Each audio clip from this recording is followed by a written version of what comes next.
What is good, YouTube world? It's Jay Coffee Talk. Thanks for tuning in. Got a hip hop blog for you guys today. Another one. Make sure to sub to the channel, smash the like and all that. But we're talking about Gangsta Gibbs, Freddie Gibbs, right?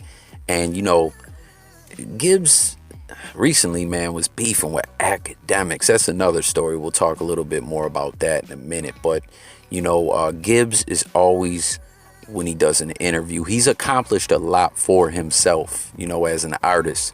But, you know, being that he was a part of CTE World, Corporate Thugs Entertainment, signed by Jeezy, you know that's always going to come up in interviews. You know what I mean? Everyone's going to want to know, why didn't it work?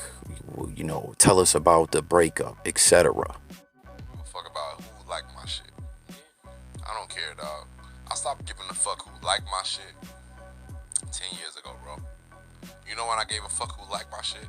I gave a fuck about who liked my shit when I was signing in Jeezy. I was like, damn, man, I wonder if people like it. Because he was always about that. I don't give a fuck if you like my music, my nigga. Like, nigga, once I got rich, I stopped giving a fuck. All my people and my family around me is doing good. You know what I mean? So I don't really give a fuck about nothing else. That's all I give a fuck about. How talk about the motivation that fueled you from disbanding from CTE? Correct. Because Young Jeezy, he's my motivation every day. You know meaning why? What? Why? Because I look up to Young Jeezy. I didn't start. Listen, man, bro, come on, bro. 2010, I could have fucked with any rapper, nigga. I could have fucked with Yo Gotti, Rick Ross, anybody. I remember. I looked to all those niggas. I was there. You know what I'm saying? But I really looked up to Young Jeezy, and I was like, you know, man, I look up to him. So that said, you know, all the music that I make after that is to, you know, to prove niggas wrong, to prove that I was where I was supposed to be. You know what I'm saying? So, you know, that little bit of motivation, like, you know, gives me you know, give me that push. All right, so you hear Gibbs there. That's you know, some clips from a recent interview that Gibbs did, and you could go check that joint out in its entirety. But I don't know, some interesting things that Gibbs said there. You know what I mean? It's like, to me as a fan of hip hop, right, when there's these imprints or labels that artists get, like Jeezy, you know, like a big artist like Jeezy gets on and, you know, puts out, he has CTE World and he signs artists, and you see this time and time again from big artists. Like, just a label I'll throw out there, another one was, you know, The Game's Black Wall Street, or Blood Money, or Money Gang, whatever you want to call his label, his movement. The name changed a million times, but you know, we might be a fan of one of these artists, and when they get their own imprint or label going, as a hip hop fan, it's exciting to us. You know what I mean? We want to see, you know, what their vision is, the type of artist they want to put on. But so often these labels or movements, whatever you want to call them, fail miserably. You know what I mean? Like, the artists never come out. They end up having beef. The projects never come out. The artists later tell us, yo, I wasn't even officially signed. There was no paperwork or contracts, etc. You know what I mean? Like with Jeezy, with CTE World, I mean, for those like fans, you know, who are really, really up on this, I could be, you know, I'm just going off the top of my head here. Make sure to tap in the comments on everything I touch on in this video. Correct me if I'm wrong. But as far as Jeezy, he had some dope artists signed to CTE World. And I really think the only one that really got off the ground and had some success for himself was YG. You know what I mean? He had Freddie Gibbs. He had Wink Loke. He had that 211 dude from the West Coast. Like, he had all these artists, you know what I mean? And I don't know, it's just disappointing as a hip hop fan when you see this happen all the time, you know, because going back when Gibbs and Jeezy were tight, man, I was hearing them on some mixtapes, and Gibbs was spitting and Jeezy was like freestyles and stuff like that, man, just them flowing, you know, some of the hottest beats at that time on the mixtapes. I was rocking with it. I was feeling it. I was excited to see what Gibbs, you know, his project would be like. And then, you know, like we know now, it all fell apart. They ended up beefing. I remember being at a Gibbs he opened for Tech Nine some years back, and I remember while he was performing, he did like 40 minutes or so. He was going in on Jeezy. You know what I mean? Calling him fake, saying you couldn't, like, his word wasn't worth anything. You couldn't believe anything that he said. You know what I mean? And it goes back to these relationships that these successful artists have when they try to start up their own label, like what I was just talking about. You know, it's just a mess. So it's dope to see that Gibbs made it through the tough times and is still here. You know, it's good to see as well in this interview he's grown and matured as an artist. You know what I mean? Like, Gibbs almost wasn't here, really. He almost faded away into obscurity. You know, him and Jeezy's thing fell apart. Gibbs caught those couple cases. I know y'all know what I'm talking about. I'm not going to go in on it, you know, because he beat the cases. He was innocent. They were dismissed.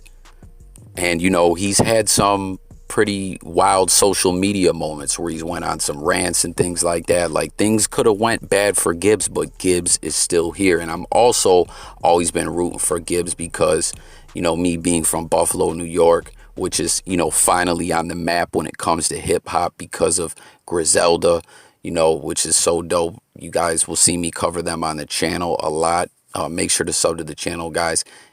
Griselda fans, I do a lot of content on them. But, you know, him being from Gary, Indiana, you know, he spoke on that in this interview that I'm playing clips from, that he's the only artist from there. So I like to see someone put a new city on the hip hop map, you know, and Gibbs did that. But, you know, in this interview, he basically said regarding Jeezy, you know, you heard some of what he was saying there. It's all been motivation since he left to show that he was where he belonged. Now, he said, you know, he stopped caring about what people think about his music. And you know, in my opinion, that's just the better way to go in life. You know, don't care about what people are saying about you. You know what I mean? Don't be insecure. Just do you. You know what I mean? You'll find your way. You'll find people who rock with you in whatever you're doing when you're just yourself and you're genuine, you know? But he said he found himself being self-conscious when he was with Jeezy, because Jeezy was always very aware and paying attention to what the critics and people who may have been, you know, responding negatively to some of the stuff they were doing. Jeezy was always paying attention to that. So, you know, maybe he really wasn't where he belonged being with Jeezy. You know what I mean? I mean, maybe he's saying he was where he belonged as far as he had enough talent to get on and get a deal like that. I feel him on that. But maybe CTE was not that good of a fit for Gangsta Gibbs. You heard him. You know, he looked up to Jeezy. And, you know, it doesn't sound like, definitely doesn't sound like he wants to go hang out with Jeezy and make peace and be cool, you know. But he's at a point now where he can say, yo, I looked up to Jeezy. I still respect him and look up to him, but I ain't worried about him. You know what I mean? Thanks for the opportunity. You know, because before, Gibbs couldn't say anything but very, very negative stuff about Jeezy. So, you know, shout out to Gibbs that he's in a good place. You know, as you heard him, his family's doing well. He can take care of his peoples, and that's all he really cares about. And he's in a good space with this young Jeezy stuff. I found it funny too, yo. Gibbs threw in there though. He said he can't out-rap me and he can't beat me up. Like, so I know he don't want to fight or none. So if someone can't beat me up or out-rap me, I ain't got no time for you. So, you know what I mean? He's still definitely, you know, let it be known how he feels, but he did it in a different way. You know what I mean? But tap in the comments, guys. What do you think about Gibbs? What are some of your favorite projects and songs by Gibbs? You know what I mean? I know he collaborated with the Alchemist. You know, he's done quite well for himself. You know what I mean? And I like Gibbs, but I'm interested to hear, you know, what tracks everyone out there, you know, you like from Gibbs. You know, maybe drop some links if you know, you want to share with some other people or with me some tracks you'd like us to check out, and let me know what you think of Gibbs, you know, Jeezy, CTE world as a whole, you know, everything I touched on in this video. But something I said at the beginning of the video that I kind of wanted to come back and speak on was recently we seen Ak and Freddie Gibbs going at it, and recently acted a whole video about Meek Mill, you know, Meek Mill getting upset, DMing him about certain posts and stuff like that. And I gotta say, in this situation, Gibbs took a L, getting all up, you know, with some of the stuff that he was saying regarding Akademiks. So I hope he can stop worrying about the internet. You know, with a lot of these rappers, I'm telling you, until you start making content, like when you do and you see the certain things that get under people's skin, it's mind-blowing sometimes how self-conscious some of these rappers are. I mean, we're all just people at the end of the day. But when you're getting to that bag, you almost want blogs. Let the blogs talk, you know? And on my channel, the way I do my content, I'm never attacking people or really making negative videos or whatever, you know what I mean? I mean, you see how this video went. I'm a media source. I just give my take on certain topics. I let y'all know what I think. I ask to hear what you guys think, and that's what I do. And I cover music, sports, news, current events, life, and much more. So if you have not done so already, please take that quick moment, sub to the channel, hit the notification bell, hit the like. More importantly, comment, join that discussion. But every like, every sub helps. You know, I'm trying to build this platform up. I love making this content. So do me that quick favor, guys. I'll catch you on the next video.